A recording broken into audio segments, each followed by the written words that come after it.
bal ba takk na Bocar Issa Ndiaye. Ousmane Sonko moom suul na ay tànkam taxaw ci. arbitre bi bu nee prix rek day dox seen kaw. man moom bu ma kenn waxate ay Sonko yi Jomaay. gëmatuma loolu man gis naa fi Macky Sall ak kii di Ablaye Wade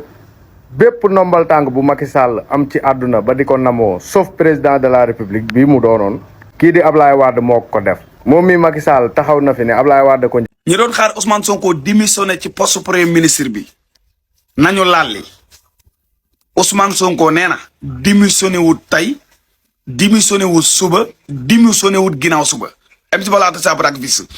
loolu la wax bi muy dajeeg waa partem léegi nag liñ ci mën a jànge mooy ñi nga xamee ne benn pexe képp la ñu amoon kese pour xalaat ni bu ñu tegee péréction premier ministre Ousmane Sonko dina démissionné bàyyi leen ak gouvernement bi ngir ñu mën a noos nañu xam ne loolu mënut ka may 8 milliards ba mu jëlee nguur gi lan la def doomu Ablaye Wade la jàpp ne ko ràpp ci kaso bi tëj. kilifa yeeg ñëpp ñaan mu ni maa bañ. politique moom man moom dara duma si bett. du diine du tarixa comme ni ko politiciens yi di waxee. man moom Sonko mooy sama leader politique keneen du sama leader politique. te am naa ci plein droit nag ku mu neex nga faral ku la neex man Ousmane Sonko laa faral. ONU nee nañu président Diomaye bul promulguer lii di loi bi. maanaam bu ko daganal loolu moom sama xel dal na si président Diomaye mii ma gis dina promulguer loi bi dinañ ko appliquer ci Sénégal man loolu moom leer na ma ndax président Diomaye moom xamee naa ko fulla ak fayda goo xamante ni lépp lu mu bëgg a def da koy def moom noonu la mel. moom mii di Diomaye taxaw na wax position ci wàllum góor jigéen moom da koo mës a bañ moom mësu koo bëgg kafu si réew si mais ñetti député yi nga xamante ni ba ñuy voté loi bi ñoom dañoo bañ ne duñu voté mais ñoom moom dañ ñëw leeral gars yi bu ñu jéem a tuur la ndëm gis nga nit booy xeex dëgg bul xool ka kay xeex nu mu mel yow dëgg gi ngay xeex moo waral ñëwal rek nga xeex loi bi képp ku ko dégg da nga waroon a voté bu yàgg waroo woon sax xalaat ndax ku ñëw rek fekk loo xamante ni dafa oyofoon ci daan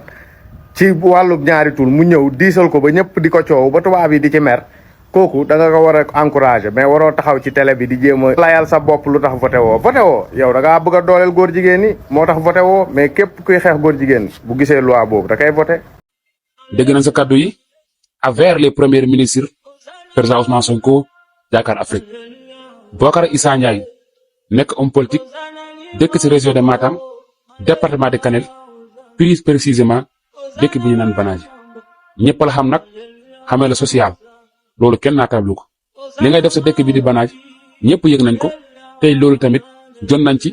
te it xam nañ ko li nga fa def di jàppale ndaw ñi di jàppale zone yi social yi nga fay def ñëpp a ko yëg loolu kenn naataablu ko ba ci weeru koor gii jàppale nga étudiants yi université Cheikh Anta Diop université Aliou Diop Baba Mbaye université Gaston Berger Ndar université Iba Der Thiam foofu sa Thiès loolu ñëpp a ko yëg à part ça loolu les familles yi nga xamante ne ay néew doole lañ seen loxo jotul seen ginnaaw tamit nga taxaw di leen dimbali di leen jàppale loolu tamit yëg nañ mais loolu lépp Bocar taxu ñoo jóg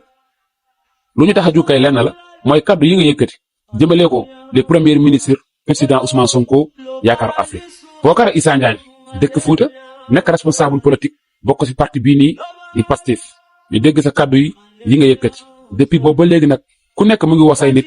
di wax ni jël leen position wax leen yéen fan ngeen féetee ak fan ngeen far diggante président Ousmane Sonko Yaakaar Afrique ak waa ji jàppaleen nag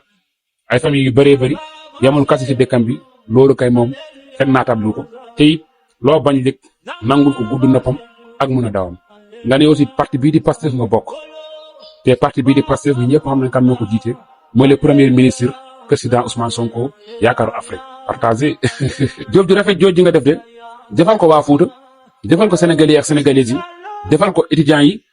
gars yi partage leen vidéo maximum s'il vous plaît il faut que ma indi ay leeral tuuti par rapport conseil national de parti Pastef les patriotes démb ak tey defuma vidéo dafa am ay information yoo xam ne dama ko bëggoon recueillir ba pare parce que aussi diabolisation bi dina bëri ak manipulation bi attention gars yi xam ngeen li ma bëgg a leeral foofu tuuti partage leen vidéo mu yaatu ba patriotes yu bëri jot si surtout ñi nga xamante ne tey say ñoo nekk aux instants de dirigeants de parti Pastef les patriotes xam naa ne ñoo ma ko gën a xam mais n'empêche que dañu bëgg indi ay leeral par rapport li nga xamante mooy premier congrès bi nga xamante ne parti bi war na ko def incha allah nekkul le 13 juin 2026 gis naa ñu bëri di ko partage naan le 13 juin non du 13 juin am na ñu naan le 5 juin non du 5 juin le 6 juin 2026 la fii ci Dakar incha allah daa ñëw ci modalité yi mais li nga xamante ni moo si gën a am solo mooy congrès parti bi mooy c'est la première fois ñu koy amal depuis 12 ans déjà 12 ans d'existence depuis 2014 ñoo ngi soog a amal li nga xamante ni tey see mooy jëm ci wàllum li nga xamante ni moom mooy wàllum congrès parti Pastef pour mën a changer li nga xamante ni moom mooy président de parti léegi nag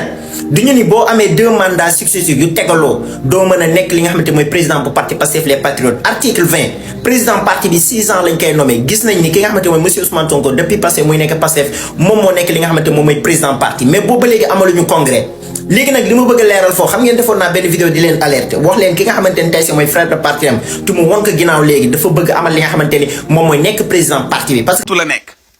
parce que waa ji nee na demul fenn la demul léegi nag président Bassirou Diomaye Faye moom ci boppam man jàpp naa ne ndaje mi nga xamee ni bërki démb ak démb président Ousmane Sonko ti président parti Pastef doon na ko def benn bi mu doon dajeeg waa coalition di waa APT benn bi mu doon dajeeg waa Pastef moom war na ci jànge lu bëri moom président Bassirou Diomaye Faye li tax ma ne war na ci mën a jànge lu bëri mooy war na xam ni parce que ñu bëri dañ doon wax naan Ousmane Sonko moo yor dooley assemblée nationale président Diomaye nag war na xam ni Sonko doole ji mu yor yamatul rek ci assemblée nationale muy député yi waaye ba ci biir palais ba ci biir gouvernement bi nga xamee ne moom président Bassirou Diomaye Faye moo ko jiite président Ousmane Sonko wala premier ministre Ousmane Sonko moo ko fa ëpp doole. loolu mooy li nga xamee ne moom la ñu gis ci ndaje yi am parce que li tax ma wax loolu mooy bërki démb samedi ba la passé waa coalition Diomaye di coalition président Diomaye Faye bi ñu def seen ndaje ma ñaari ministre képp la ñu gis ca ndaje ma ñaari ministre Ousmane Sonko mi nga xam ne mooy premier ministre bu Sénégal nag bërki démb bi muy dajeek waa coalition gis nan fa lu mat c'est-à-dire que ay ministre yu bëri ak ay DC yu bëri ak ay secrétaire général yu bëri yoo xamee ni ci gouvernement bi nga xamee ni président Bassirou Diomaye Faye moo yor décret bi ca gouvernement boobu la ñu bokk. kon ñenn ñi li ñu wax ni ragaluñu décret pour défendre dëgg feeñaat na ca ndaje moomu feeñaat na ca loolu nag lekk loo xamee ni lu am solo loo xamee ni jàpp naa ni président Diomaye war na ci tiile ay raisons yu bëri mooy xam ni Ousmane Sonko doole ji mu amoon ba fal président assemblée El Malick Ndiaye moom bëri. est-ce que ki nga xam ne moo di Mabouba Diagne di ministre de l'environnement du développement durable et de la transition écologique nekkul un danger pour suñu sécurité alimentaire. waaye tamit ki nga xamante ni moom moo di Serigne Gueye Diop di ministre du commerce beneen laaj boobu laay tegaat jàppal. La loi 2009-27 du 8 juillet 2009 jàppaatal beneen loi bi nga xamante ni moom moo di numéro 2022-20 du 14 juin 2022 ñaari loi yi lañ lañu wax. loi bu njëkk bi kii nga xamante ni moom moo di Abdoulaye Wade ginnaaw bi nga xam ne lii di wàllum OGM mi ngi commencé di lëmba jamono pour nga protéger sa environnement. pour nga protéger sa wér-gu-yaramu askan Abdoulaye Wade dugal ab loi ci assemblée nationale ngir li nga xamante ni moom mooy li ñu war a encadrer strictement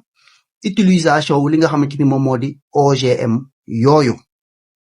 pour li nga xamante ni mooy protéger la biodiversité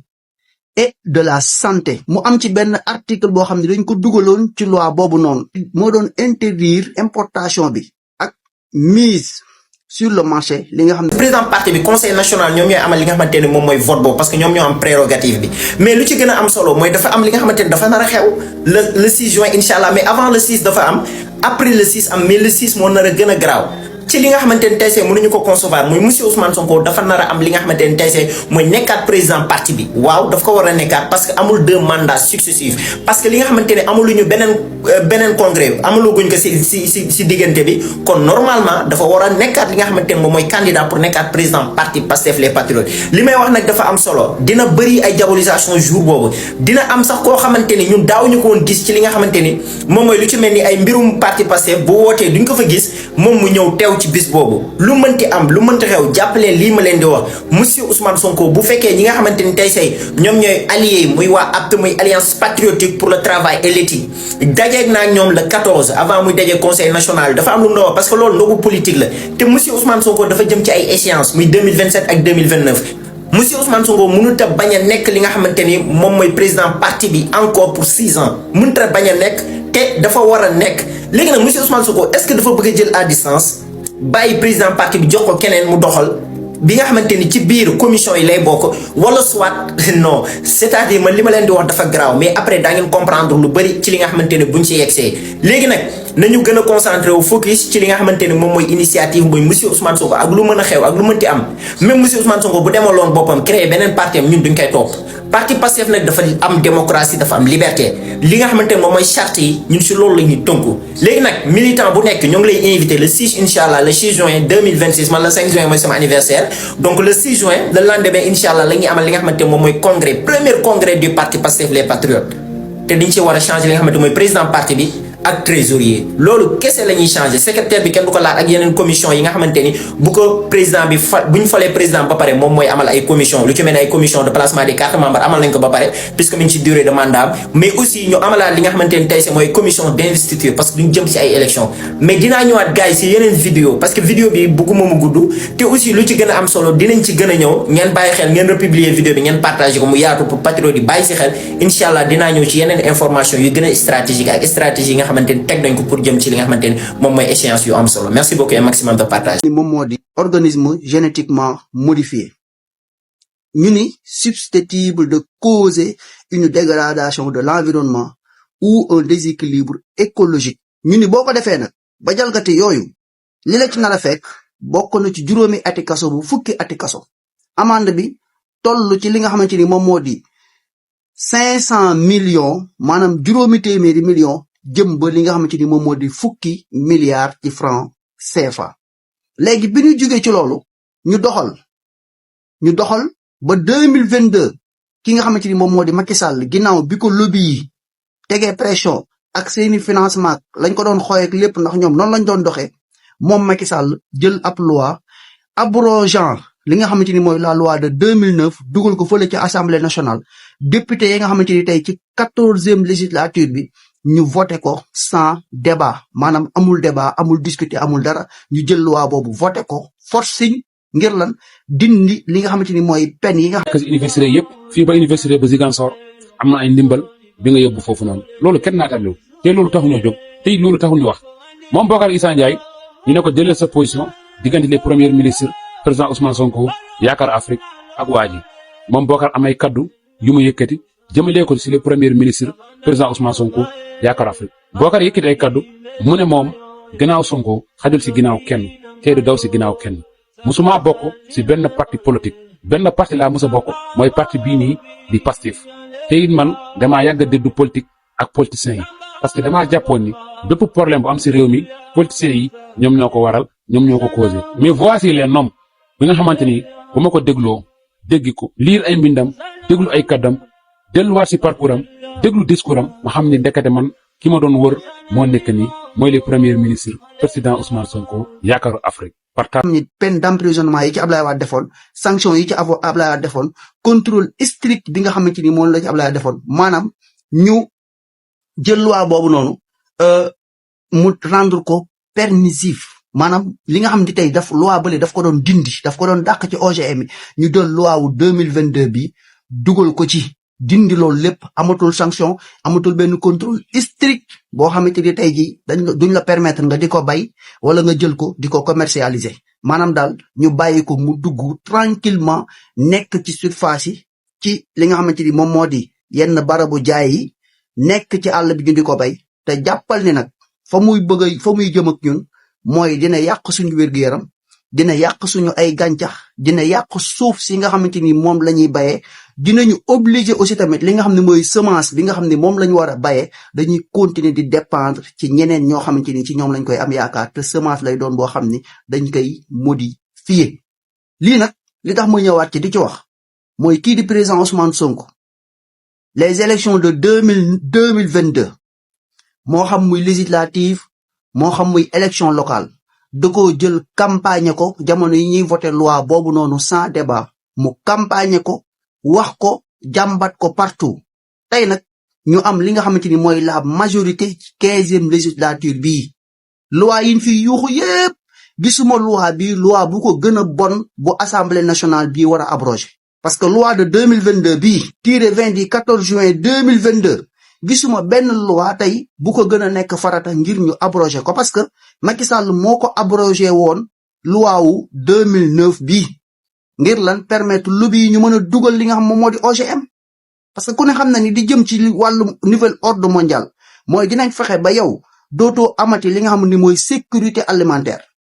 te souveraineté alimentaire boobu noonu ñu lay proposé ni la lii di OGM kat moo la ko gën a mën a yombalal fa mu lay jëmee mooy ci sa wérgu yaram te ñun Sénégal déjà suñu hôpital yi baaxuñu da ngay feebar am jafe-jafe faju kon buñ la ci bëggee dollil yow ci la ngay jëfandikoo ci sa wàllum lekk mu lay yóbbee wàllum jàngoro ci lu jëmee ni ay cancer ak yu ni mel yóbbu la ci dépendance kon yow mënatoo am li nga xam ne moom moo di sécurité alimentaire da ngay continuer kon di sukkandiku ci yeneen réew ngir continuer di mën a dund te nag bu ñuy wax souveraineté et je pense que li ci war a jiitu mooy la sécurité alimentaire kon les députés lii message la boo xamante ni da ngeen ci bàyyi xel bu baax a baax ngeen saytu loi bi nga xamante ni mooy la loi numéro 2022-20 du 14 juin 2022 ngeen jiim ko abrogé pour que ñu indiwaat une contrôle strict jëmale ci li nga xamante ni moom moo di OGM yi ngir suñuy wér-gu-yaram sauver wér-gu-yaramu gàncax gi ngir mën a ñoŋal li nga xamante ni moom moo di suñu suuf ndax li ñu am ci suuf wax dëgg yàlla buñ ko jëlee pexe ba di ko bay ak li nga xamante ni moom moo di l'autoroute de l'eau bi permettre ñuy mën di bay noor ak nawet et je pense que am na lu ci gën a am solo mooy fexe ba la ñuy bay ñu mën koo sécuriser ba suñu wér-gu-yaram du ci am jafe-jafe ba àll bi tamit suñu gàncax gi ak suuf si du ci yàqoo. ki dem moom anticipé na maanaam moom nee na moom balaa kenn di ko nettalil histoire bi mu dundoon ci assemblée nationale mu nettalil ko bopp moom waxee na ni ko président Ousmane Sonko fale mu nekk président assemblée nationale moom wax na ko moom muy lu leer nañ te amul nattable ni ginnaaw yàlla ni ko président ni ko Ousmane Sonko fale ca bopp assemblée nationale ñun ñëpp xam nañu ni noonu la fale président Bassirou Diomaye Faye fale ca palais de la république amul nattable wax sa histoire ni mu demee moo fi nekk ak waxe ko ni mu la neexee mais loolu moom Sénégal gépp xam nañu ni noonu la demee léegi daal moom comme waa ji moom nee na du démissionné booy boog ñi ko doon xaar wala ñu yoroon pexe boobu képp nañu dem wut beneen pexe te xam ne pexe boobu moom échec na.